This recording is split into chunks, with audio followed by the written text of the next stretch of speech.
On se retrouve de nouveau sur Over the Wire dans les challenges dans le Wargame Bandit avec donc différents challenges un petit peu de sécurité, mais là on est sur un challenge débutant donc beaucoup de Linux et un petit peu de réflexion. Vous allez voir que le niveau va monter progressivement. J'essaye de faire les vidéos avec des thématiques particulières. Comme vous avez pu voir la dernière fois, on a vu entre autres Find. Là, on va voir d'autres choses avec la gestion de fichiers, et puis au fur et à mesure, on va augmenter en difficulté, mais à chaque fois, on change de thème un petit peu. Donc là, si on prend le challenge sur lequel on est, niveau 7 vers le niveau 8, on nous dit, je zoome un petit peu peut-être, on nous dit en gros que le mot de passe pour accéder au prochain niveau, il est près du mot millions. Et effectivement, donc je me suis déjà connecté. Alors je vous remets un peu le même disposition que j'avais jusqu'à présent, hein. Donc, hop, mon terminal de commande avec l'accès, et puis à droite en fait les différents mots de passe que je sauvegarde à chaque fois, etc., etc. Du coup, là effectivement, si on regarde, alors je suis pas au bon endroit pour taper, pardon, hop, LSData, et que j'essaye de lire ce fichier.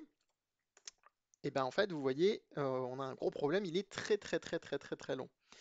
Et du coup, moi je sais où je dois rechercher, parce que l'énoncé de l'exercice nous le donne, donc c'est près du mot millions, mais je vais pas lire le document comme ça, parce qu'en plus je sais pas combien il y a de lignes là, je pourrais regarder avec une commande d'ailleurs, mais c'est pas le sujet. Et en fait, bah, c'est impossible quoi. Donc du coup, on va utiliser une commande qui s'appelle grep. Alors on va regarder un petit peu le manuel de grep. Donc encore une fois, pour regarder le manuel, c'est man grep.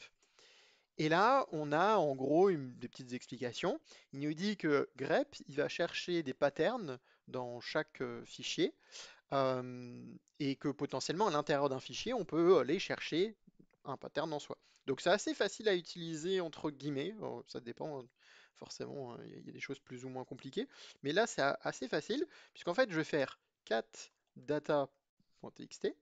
Et là, je vous introduis une nouvelle notion qui est le pipe. Alors, qu'est-ce que c'est que le pipe? En fait, c'est pour faire passer, si vous voulez, une fois que la commande, si elle a été réussie de catdata.txt, donc de lire le fichier data.txt, et bien tout de suite, je lui fais appliquer une autre commande, et je lui fais appliquer grep.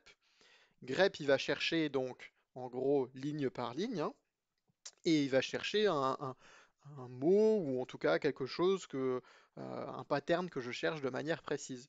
Et nous, on cherche le mot millions, puisque ça nous est donné encore une fois dans l'énoncé, on nous dit que le mot de passe, il est à côté de millions. Et donc du coup, si je fais entrer là, vous voyez, au lieu d'avoir tout qui est sorti, il m'a sorti la seule ligne avec le mot millions. Et dans cette ligne-là, eh ben, il y a le mot de passe que je vais copier, que je vais garder. Encore une fois, je vous invite vraiment à faire pareil au cas où, vous, si vous pratiquez de votre côté, bah de mettre le mot de passe au cas où pour s'il y a un problème de connexion, si vous voulez revenir dessus plus tard, si vous voulez faire une pause, etc., etc. Donc c'est comme ça qu'on résout ce challenge-là. Encore une fois aussi, je ne l'ai pas précisé en début de vidéo, mais je vous invite vraiment à essayer les challenges d'abord et à revenir sur cette vidéo que si vous êtes bloqué. Je sais que c'est un peu original que quelqu'un qui fasse une vidéo vous dise ne regardez pas la vidéo, faites quelque chose d'autre, mais écoutez, on est original et c'est tout. Donc on se connecte à notre nouveau challenge avec le nouveau mot de passe qu'on a obtenu. Et du coup, hop, on va aller regarder l'énoncé, hein, surtout. Hop, 8.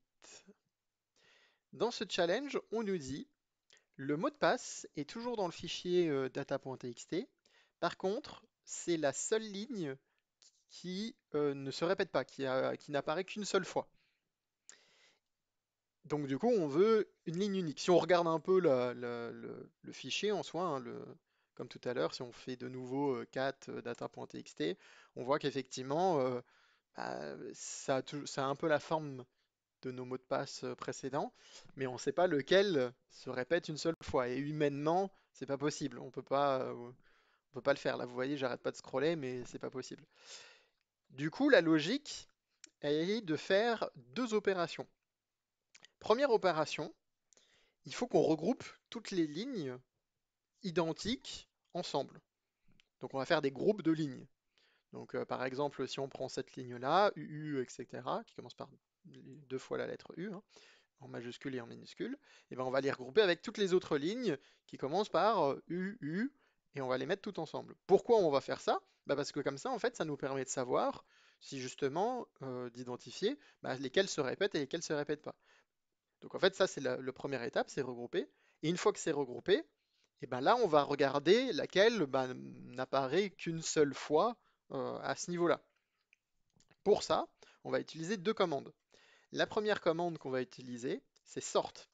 Donc si je regarde le manuel de sort en tapant man sort, qu'est-ce que j'ai? J'ai sort lines of text files.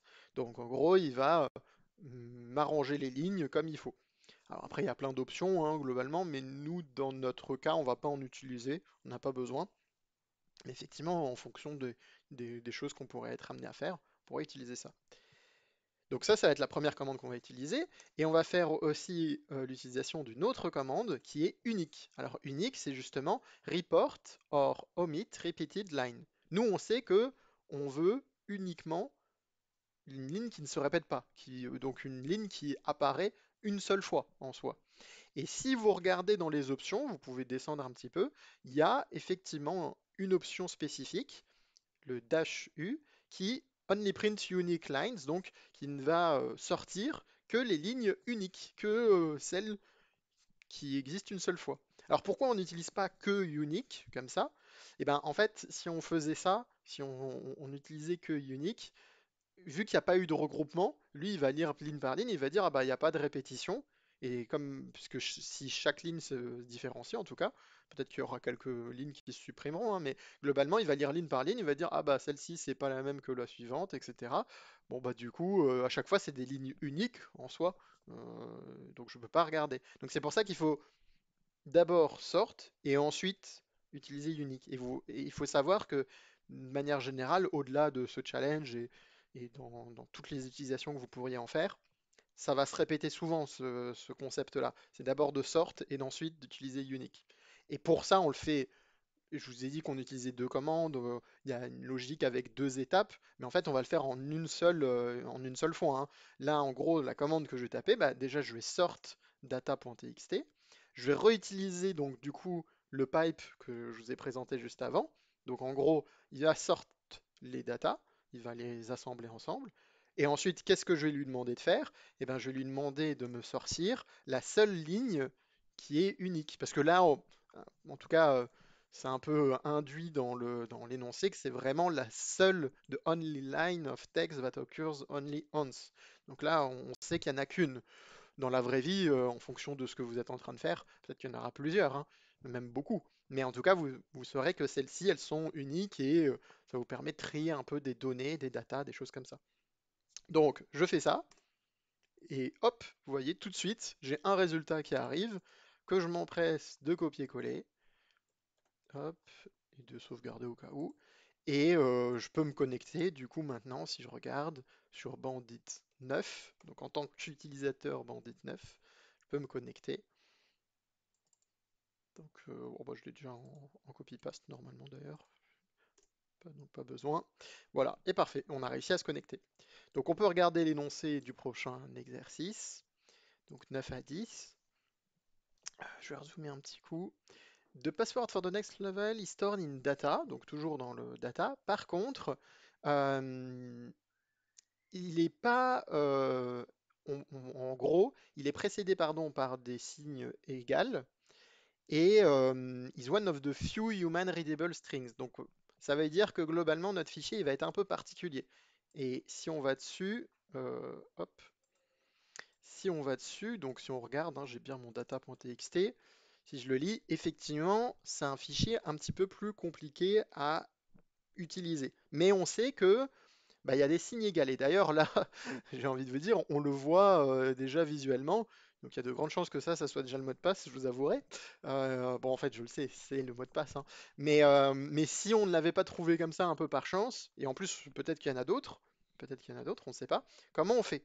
Et bien là, on va retourner sur grep, parce que grep, encore une fois, il cherche des patterns ligne par ligne, mais là, il y a un petit piège un peu compliqué à trouver, Parce que si vous essayez de grep comme on a fait tout à l'heure avec juste le sigle égal, en fait, ça va pas marcher. Ça va pas marcher parce que là, on est dans un fichier avec un format très particulier et du coup, on va utiliser une option, une option qui est l'option A. Alors attendez, je sais plus où elle est cachée. Ah, alors, il me semble que c'est A comme ça. Alors, je ne saurais plus vous dire exactement où il est dans le manuel, mais c'est pas grave. En gros, on va lire le fichier .txt, on va de nouveau utiliser le pipe pour pouvoir utiliser la sortie, et on va faire grep-a, et là je vais mettre allez, je sais qu'on nous dit qu'il y en a plusieurs, je pourrais en mettre que deux, je peux en mettre trois, je peux en mettre peut-être plus, mais dans le doute je vais en mettre trois, et là dès que j'appuie sur entrée, vous voyez, il me trouve au minimum ceux qui en ont trois. Et en gros, si on regarde bien, on nous dit ici de password, donc là, hein, ici, the password is, et celui qu'on a vu hein, tout à l'heure, hein, honnêtement, on l'a vu visuellement, mais c'était bien celui-ci, mais si on ne l'avait pas trouvé ou si vous ne l'aviez pas vu, bah, au moins vous savez comment faire. Donc ça, c'est pour ce challenge-là, qui est un petit peu plus compliqué parce qu'en fait, c'est l'option dash A qui est un peu compliquée à trouver en soi. Et ça y est, on passe un peu la marque des 10 challenges sur Over the Wire. Donc on commence les choses sérieuses. Et là, vous allez voir, les choses commencent potentiellement à être de plus en plus compliquées. Même si là, j'essaye de vous le présenter rapidement dans cette vidéo pour pas non plus vous faire perdre trop de temps, même si j'essaye d'expliquer un petit peu les choses. Mais en gros, à chaque fois, on augmente de difficulté. C'est de plus en plus difficile de trouver le résultat. Il faut l'interpréter, il faut le modifier, il faut le transformer. Et justement, en parlant de transformation, bah là, en gros, on nous dit que dans le fichier data.txt, en gros, c'est encodé en base 64. Alors, le base 64, c'est quelque chose que, si vous ne connaissez pas, encore une fois, vous allez le retrouver assez souvent. Euh, Si on regarde notre fichier data.txt, on voit qu'en gros, il est pas, on ne peut pas le lire. Pardon, je vais enlever ça, on verra mieux. Ah, on voit qu'on ne peut pas le lire comme ça, en tout cas de manière humaine. Alors, il y a plusieurs manières de faire. Alors déjà, même si il nous avait pas dit que c'était du base 64, en gros, il y a un gros indice que vous allez retrouver souvent dans les CTF ou alors même dans la vraie vie, entre guillemets, parce que souvent les données, elles peuvent être encodées. Alors attention, précision, encodé n'est pas chiffré, c'est deux choses différentes. C'est-à-dire que chiffré, c'est vraiment quand vous voulez faire un message secret, etc., et bien le conserver. Mais là, encodé comme ça, en fait, on va, sans avoir à faire grand-chose, on va le retourner dans le bon sens. On va le mettre dans le bon sens, on va le traduire de nouveau. Alors que l'autre, eh ben, ça nécessiterait potentiellement d'avoir au minimum une clé de déchiffrement ou autre à ce niveau-là. Bon, c'est pas le cas. Mais même s'il ne nous avait pas dit que c'était du base 64, d'ailleurs, il y a un indice important que vous allez donc, comme je vous le disais, retrouver dans les CTF, c'est les signes égales ici à la fin du terme. Quand vous envoyez deux, vous savez que globalement, il y a 99% de chances que ça soit du base 64.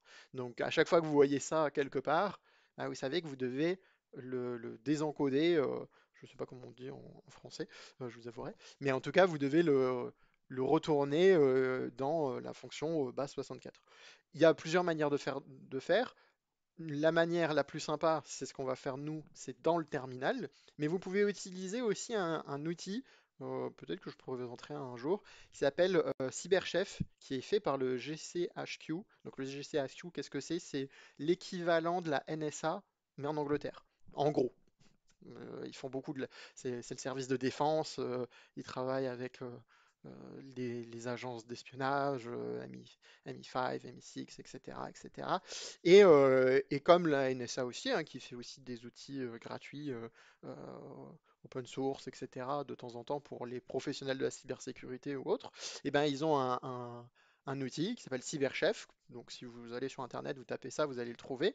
Vous copiez-collez exactement ça et vous allez pouvoir lui préciser que en fait c'est encodé en base 64 et il va vous le décoder comme ça.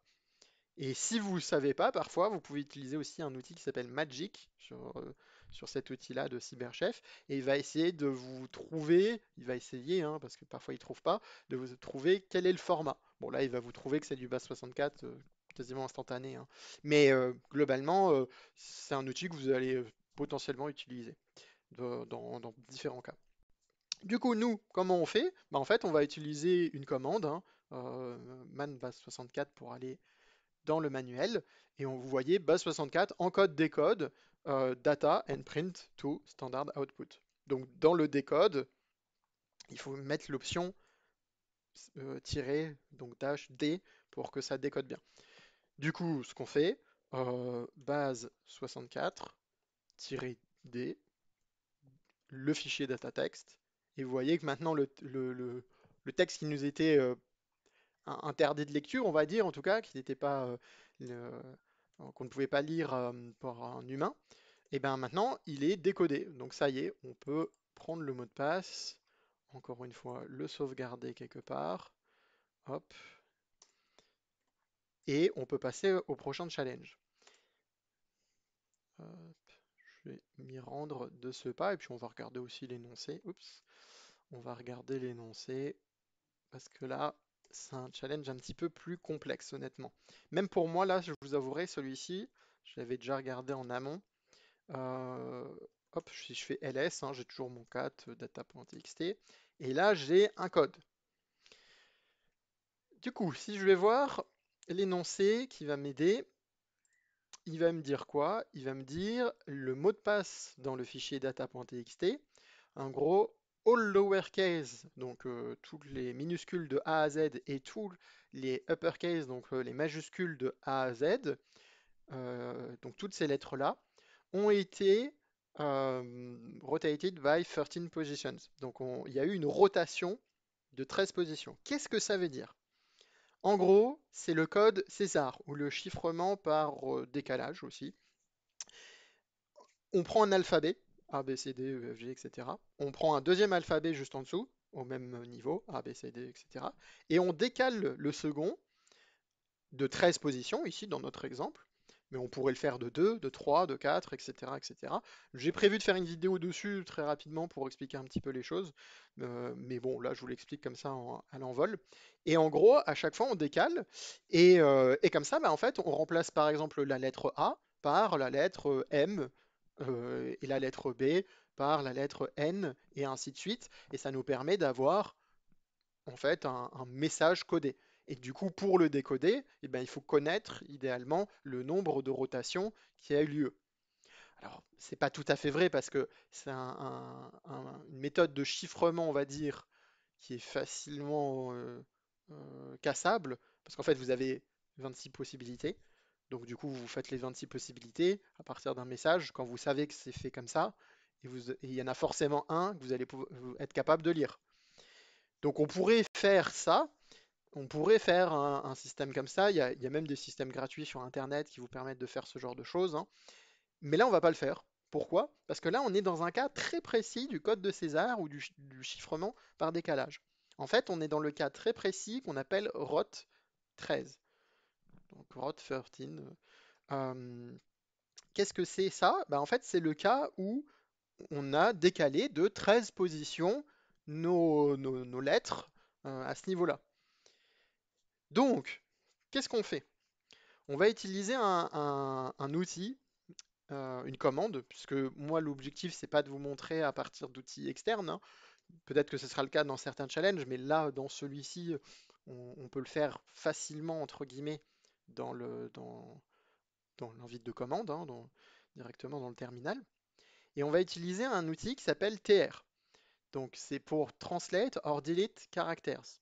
Et alors c'est là où c'est un peu compliqué et c'est là où il faut chercher, honnêtement. Je vous avouerai que là, la solution que je vais vous donner, euh, on va dire la nomenclature exacte, elle est un petit peu compliquée et je ne me suis pas embêté, j'ai été la chercher, je vous le dis direct, hein. Je suis très honnête avec vous, je ne me suis pas embêté, je l'ai cherché en disant, ok, bah ROT 13 euh, et TR, et chercher la nomenclature parce que vous allez voir qu'elle est un peu particulière.